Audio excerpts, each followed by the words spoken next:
Qu'est-ce qu'il est bête? Qu'est-ce qu'il est intelligent? Combien de fois j'ai entendu ces phrases en fait? Et mais qu'est-ce que l'intelligence vraiment? Est-ce qu'il existe qu'une seule intelligence? Et vous, est-ce que vous êtes intelligent? C'est ce à quoi on va répondre dans quelques instants.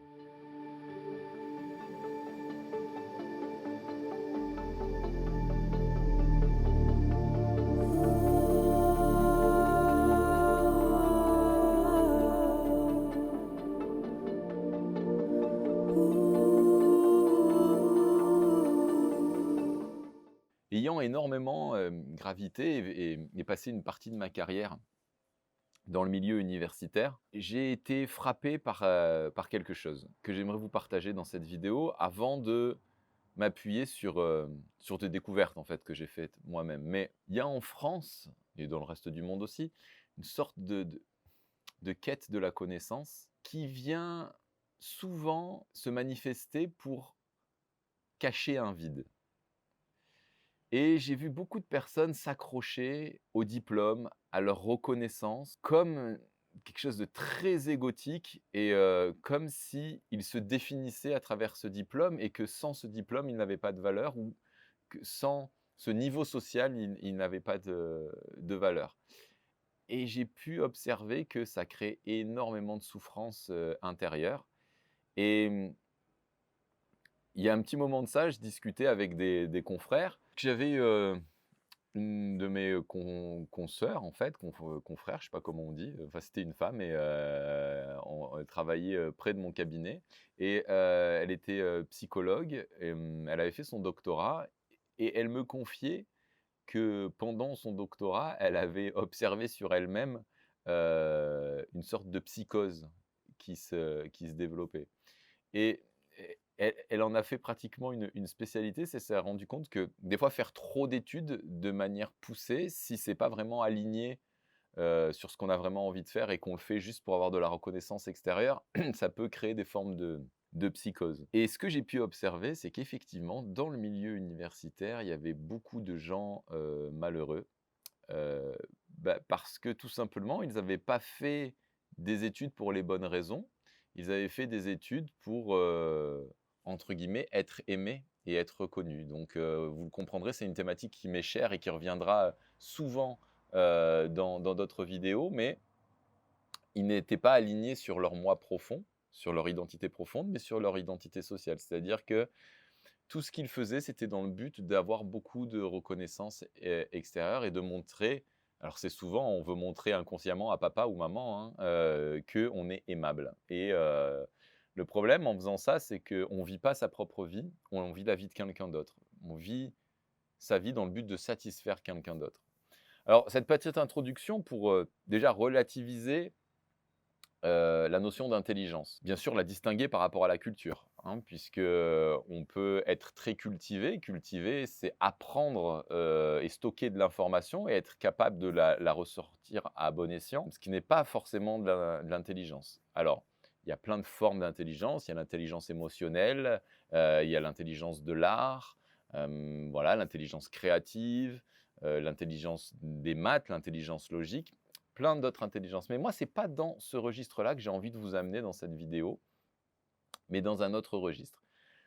Mais pour conclure cette introduction, d'abord, j'aimerais redéfinir ce qu'est l'intelligence. Et pour moi, une intelligence n'a que pour vocation à nous rendre plus heureux. Si on stocke de l'information, on apprend des choses et que toute cette connaissance ne nous sert pas à être plus heureux, à quoi ça sert? Et à ce moment-là, pour moi, c'est pas de l'intelligence, c'est de la bêtise. Je suis très conscient que je fais bouger les lignes en disant ça. Je vais faire bouger les lignes vis-à-vis de ceux qui se sont accrochés à l'intelligence et au diplôme et à la reconnaissance pour se faire valoir. Mais à travers ce discours, s'ils peuvent vraiment puiser dans leur intelligence, ils verront qu'ils peuvent se libérer de quelque chose qui est un fardeau.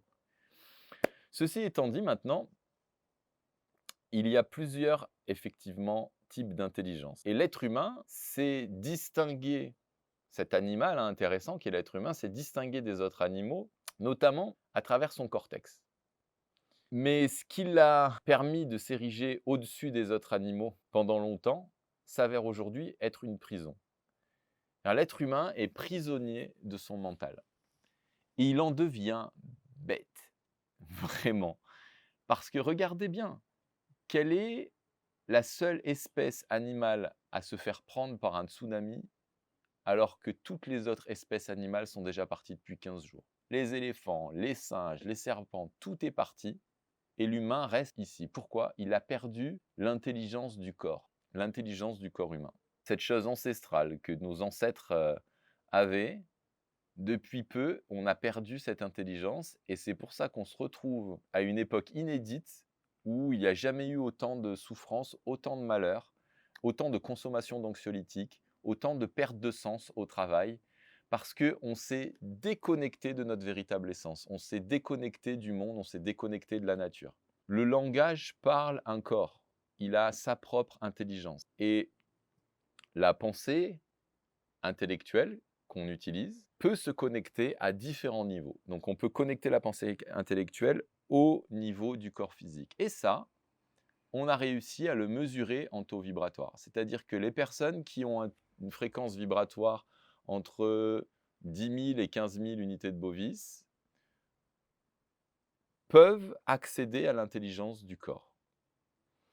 Les personnes qui ont un taux vibratoire au-dessus de 20 000 unités de Bovis vont pouvoir accéder à un autre corps et à une autre intelligence, c'est l'intelligence du corps éthérique. Donc le corps éthérique, c'est ce qu'on appelle l'aura, hein, scientifiquement parlant, on va parler d'un rayonnement électromagnétique du corps, c'est un petit peu plus que cela. Tout a un double éthérique, hein, donc tout objet, toute espèce vivante en fait a un double éthérique. Le corps physique, quand il meurt, se désagrège en fait et revient en fait à la terre. Et le corps éthérique, physique, quand le corps meurt, revient au corps éthérique de la terre. Il y a énormément de connaissances là-dedans.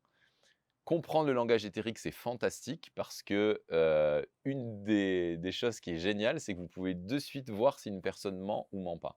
C'est-à-dire que même si une personne arrive à maîtriser tous les mouvements du visage, les micro-mouvements, et cetera, serait un expert ou une experte la maîtrise du corps physique, c'est impossible de maîtriser le corps éthérique. Et si vous écoutez votre propre corps éthérique, c'est-à-dire que si vous avez développé l'intelligence de ce corps, vous pouvez comprendre et établir un dialogue entre ces deux intelligences. Et il y a une troisième intelligence qui est l'intelligence de l'âme et le langage de l'âme. Pour pouvoir le parler, le comprendre, il va falloir dépasser des fréquences vibratoires de 40 000 unités de Bovis. Et là, c'est très intéressant ce qui se passe parce que le langage de l'âme, vous le connaissez, hein. Vous le connaissez, c'est celui souvent qui s'exprime dans vos rêves. Et vous voyez que la pensée, dans les rêves, n'est plus linéaire. Hein, dans le corps physique et dans la 3D, en fait, donc dans ce monde, dans cet espace-temps, la pensée est très linéaire, c'est-à-dire A amène à B, amène à C, amène à D. C'est logique en fait, hein, donc c'est une partie de notre cerveau qui est sollicitée. Le rêve, c'est très rigolo. Le rêve, c'est, en fait, je rêvais de ma mère, mais en fait, c'était mon frère, mais en fait, c'était mon instituteur en même temps. Mais comment c'est possible? Si, dans ce langage-là, c'est complètement possible. L'âme, le langage de l'âme est composé de symboles, d'allégories, de métaphores. Mais ce qui est intéressant, c'est que c'est un langage qui est commun à différents peuples qui ne se connaissent pas. Il y a vraiment donc la possibilité de comprendre ce langage.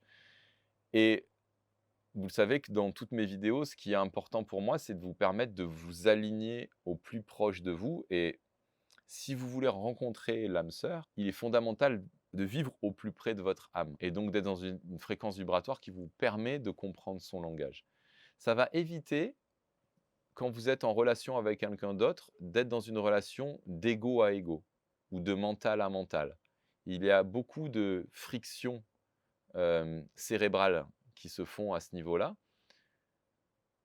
Quand on va être dans le langage de l'âme, il y a une connexion qui est beaucoup plus douce, beaucoup plus sereine, beaucoup plus profonde et qui va permettre de nous développer, de nous inspirer de manière différente. Pour la mission de vie, c'est exactement la même chose. La mission de vie, c'est la capacité à écouter son âme, ce qu'elle nous dit, le langage et lui laisser la place pour, s'incarner, sur cette belle planète. Il y a encore d'autres intelligences derrière. Je pourrais vous parler, de l'accès, par exemple, aux mémoires akashiques. J'ai eu la chance d'avoir un père, qui était quasiment illettré, mais qui, avait accès à cette bibliothèque. Il était capable d'avoir des conversations avec, des ingénieurs, à l'aérospatiale. C'est, le même procédé qu'utilisent les maîtres tibétains pour aujourd'hui avoir et déjà il y a plus de 2000 ans, avoir une connaissance du corps humain et de l'univers qui est supérieure à tous les scientifiques du monde moderne au jour d'aujourd'hui. J'ai eu la chance de pouvoir consulter, des vieux écrits, des manuscrits, des tankas aussi. Les tankas sont des peintures et il y a des tankas qui datent de plus de 2000 ans, qui décrivent exactement le cycle de fécondation et comment, le spermatozoïde féconde l'ovule et comment, l'être humain naît. Donc il y a une connaissance, qui est non littéraire et c'est fondamental de pouvoir accéder à cela. Encore une fois, l'être humain s'est momentanément érigé au-dessus de l'animal grâce au cortex, néocortex, et aujourd'hui, c'est devenu une prison. Vous cherchez à vous libérer de ça. Tout le monde cherche à se libérer du mental. Combien de personnes me disent: «Mais il est où le bouton pour arrêter de penser?» Eh bien, en fait, on ne peut pas arrêter de penser, d'accord? On reçoit comme ça un flux, c'est comme si on recevait un flux d'eau continu, un flux d'énergie. On ne peut pas arrêter le robinet, on peut simplement apprivoiser cette pensée et la diriger. Vous pouvez diriger cette pensée vers la pensée du corps physique, vers la pensée du corps éthérique, vers la pensée de l'âme et l'utiliser à bon escient pour vous connecter. Donc, j'aimerais, vous donner une petite piste pour commencer à sortir de la pensée intellectuelle. Bah, vous pourriez, par exemple, maintenant, fermer les yeux, mettre les pieds, les voûtes plantaires bien au sol, idéalement quitter les chaussures. Détendez le corps, détendez le cuir chevelu, détendez le visage et observez déjà l'agitation qu'il peut y avoir dans la tête, le nombre de pensées, de commentaires, de jugements. Puisque dès qu'on parle, il y a une forme d'agitation qui se passe dans la tête et qui vient agiter les flux énergétiques. Et je vais vous demander de commencer à apprendre à utiliser votre pensée. Donc là, vous êtes en train de penser, vous ne pouvez pas arrêter. Donc juste cette pensée, donnez-lui une direction. Pensez à votre pensée intellectuelle, donc la pensée classique, vous pensez à la pensée intellectuelle et vous écoutez ce qui se passe dans votre corps. Alors ça déjà, ça peut être très difficile, hein, car il y a des personnes qui sont coupées de leur corps. Elles n'arrivent plus à ressentir leur corps tellement ils se sont cérébrés. Écouter son corps, c'est qu'est-ce qui se passe dans vos pieds là maintenant? Est-ce que vous êtes capable de sentir ce qui se passe sous votre pied droit? Est-ce que vous êtes capable de sentir ce qui se passe sous votre pied gauche? Est-ce que vous êtes capable d'écouter votre tête, les sensations de votre tête? Est-ce que les temporaux ici sont contractés ou détendus? Est-ce que l'occiput derrière, ici, la nuque, est plutôt détendue? Qu'est-ce qui se passe au niveau de votre tête? Est-ce que vous sentez l'énergie passer dans votre tête? Vous voyez qu'on peut vivre très très très loin de soi-même, très très coupé de soi-même, ou être conscient de chaque cellule.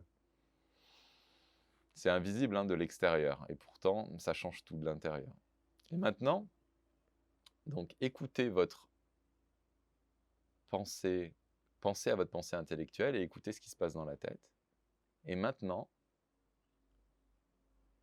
pensez à la pensée cosmique, la pensée universelle, l'intelligence cosmique, cette intelligence qui a créé l'univers, qui a créé les planètes, qui fait que les arbres poussent, qui fait que les êtres humains respirent, qui fait que quand nous inspirons, l'oxygène rentre par nos narines et vient se diffuser par les ramifications qu'on appelle les artères dans chacun de nos organes. Juste pensez à cette intelligence et écoutez ce qui se passe dans votre tête. Alors certaines personnes